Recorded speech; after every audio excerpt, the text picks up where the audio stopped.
menampilkan drama paling hot pada awal abad 20, yaitu Revolusi Rusia. Ini bukan tentang revolusinya saja, tetapi tentang perang saudara, yaitu Menshevik versus Bolshevik. Ini bukan tentang perebutan kursi kekuasaan saja, tetapi tentang strategi serta visi masa depan Rusia.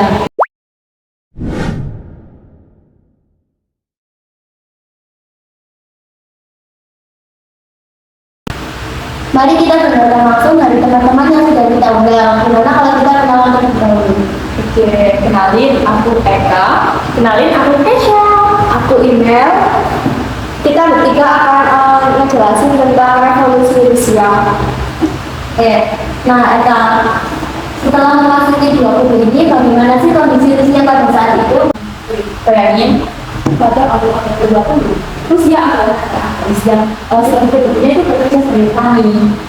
Tetapi industri juga mulai berjalan dulu. Tetapi sistem pemerintahan ini sangat gagal. Feodal itu kekuasaannya hanya dipegang oleh bangsawan atau orang-orang saja. Nah, sedangkan Samilov ini juga berkuasa secara absolut. Jadi, mengesampingkan rakyat.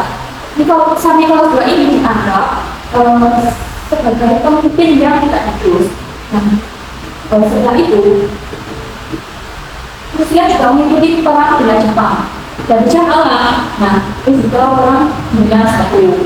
Nah, yang membuat rakyat tertekan atau terpuruk itu karena banyak kelaparan, kemiskinan, ketimpangan sosial dengan bangsawan dan rakyat jelata. Timpang banget karena kan gagal, terus juga saya juga langsung jadi membuat rakyat sangat menderita. Oke, kita mengatakan itu apakah ada ide sosialisme yang lain? Ya, jadi betul banget. Jadi itu ada ide dari Karl Marx ya. Jadi itu udah menyebar kedua lewat partai yang namanya itu Russian Social Democratic Party. Nah, tapi pada tahun 1903 ini, partai itu pecah jadi dua. Jadi Bolshevik dan Menshevik itu tadi. Selain ada nama, mereka juga ada cara pandang. Nah, Menshevik ini mempunyai cara pandang yang berjalan dengan hati-hati tetapi legal seperti itu. Oke, kita bahas Menshevik dulu ya. Gimana sih Menshevik itu? Nah, jadi Menshevik itu tipikal yang mikir pelan-pelan aja, jadi step by step gitu. Terus mereka percaya Rusia itu harus melewati tahap kapitalisme dulu, demokrasi dulu, baru ke sosialisme. Jadi mereka itu bikin di parlemen, pemilu untuk kerjasama sama kaum liberal. Jadi intinya revolusi itu harus secara luas. Kalau bukan gerakan kecil yang elitis. Nah, lalu jadi aku kembali ke belakang ya. Jadi gimana sih awal mula Menshevik itu? Nah, jadi Menshevik itu kan lahir tahun 1903 itu. Waktu partai dulu kejadian Menshevik kedua itu Bolshevik dan Menshevik itu. Nah, terus pemimpinnya waktu itu tuh Julius Markov. Nah, nama Menshevik ini itu artinya itu minoritas. Jadi, tapi sebenarnya ini cuma soal hasil voting kongres pada saat itu. Bukan berarti mereka itu selalu sedikit. Mereka itu tetap punya tujuan kayak Bolshevik, pengen Rusia jadi negara sosialis dan memperjuangkan hak buruh, tetapi dengan cara yang berbeda.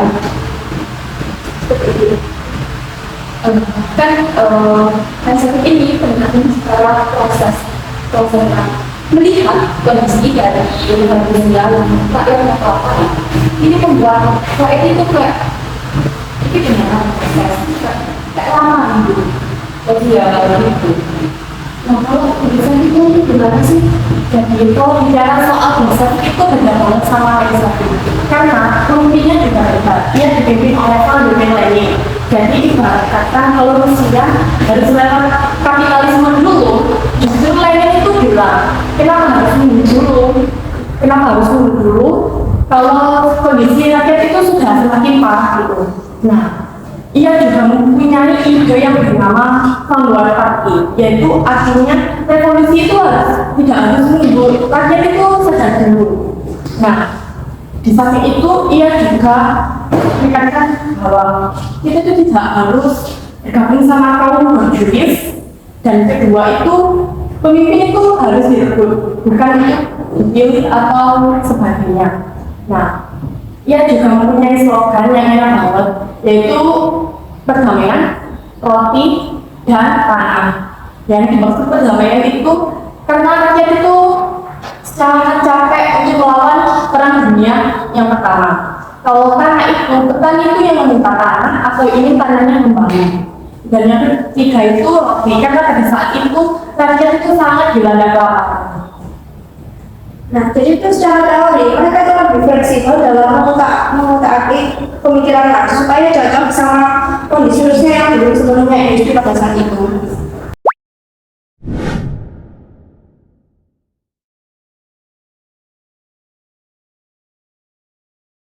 Nah, setelah itu kan memasuki revolusi Februari, itu seperti apa? Nah, pada revolusi Februari tahun 1917, saat Nicholas ini berhasil digulingkan atau turun tahta tidak lagi. Nah, ini pemerintahan sementara ini digantikan oleh kaum liberal. Nah, tapi kaum liberal ini tidak mampu untuk memenuhi tuntutan rakyat seperti kelaparan dan kemiskinan. Akhirnya kaum sosialis ini maju untuk menggulingkan kaum liberal yang dipimpin oleh Alexander Kerensky. Nah, jadi seperti yang diceritakan Eka tadi itu saat Nicholas kan diturunkan tahta. Nah, Rusia ini punya pemerintahan sementara. Nah, terus Mensheviks ini itu mendukung pemerintahan tersebut karena itu mereka itu pikir ini langkah awal menuju demokrasi. Namun ternyata itu tidak. Nah, masalahnya itu di pemerintahan ini tuh tetap lagi perang dan itu gak merubah rakyat sama sekali. Dan jadi itu tetap aja rakyat itu begitu-begitu saja. Nah, setelah itu muncul yang namanya kekuasaan propaganda antara pemerintah sementara dan Dewan Soviet. Yang Bolshevik melihat itu sebagai kesempatan emas dan adalah revolusi Oktober. Nah, kan ada dua revolusi nih, revolusi Februari dan Oktober. Apakah setelah itu Bolshevik berhasil mengambil alih kekuasaan? Nah, di situ Bolshevik itu langsung bergerak cepat dan mengambil alih kekuasaan. Slogan mereka itu simpel banget ya, perdamaian, tanah, dan roti. Jadi itu relate banget kan sama keadaan Rusia pada saat itu. Kalau Bolshevik ini dianggap terlalu ragu-ragu karena mereka ini kalah dalam politik, militer, bahkan rahasia. Nah, setelah itu kan Bolshevik menang. Apa sih dampaknya? Nah, setelah revolusi Oktober itu mereka mendirikan negara baru yang bernama Uni Soviet. Nah, kalau dampaknya itu secara ekonomi itu secara partai itu dihapus. Jadi hanya satu partai yang berkuasa, yaitu partai komunis. Kalau secara ekonomi kayak industri dan pabrik itu diambil alih oleh negara. Jadi dan tanah-tanahnya juga dibagikan kepada petani. Namun lama-lamaan juga akan dikontrol oleh negara. Nah, kalau secara politik global, nah revolusi ini tuh menjadi inspirasi oleh banyak negara. Nah, jadi kesimpulannya, Mensheviks dan Bolshevik itu sama-sama ingin keadilan sosial, tetapi ia melakukan dengan proses yang berbeda. Yang satu dengan proses revolusioner, yang satu dengan proses demokratik. Sejarah menunjukkan bahwa strategi timing dan kemampuan baca situasi cepat itu sangat penting. Sekian obrolan kita. Dari kami bertiga, terima kasih sudah mendengarkan cerita kami.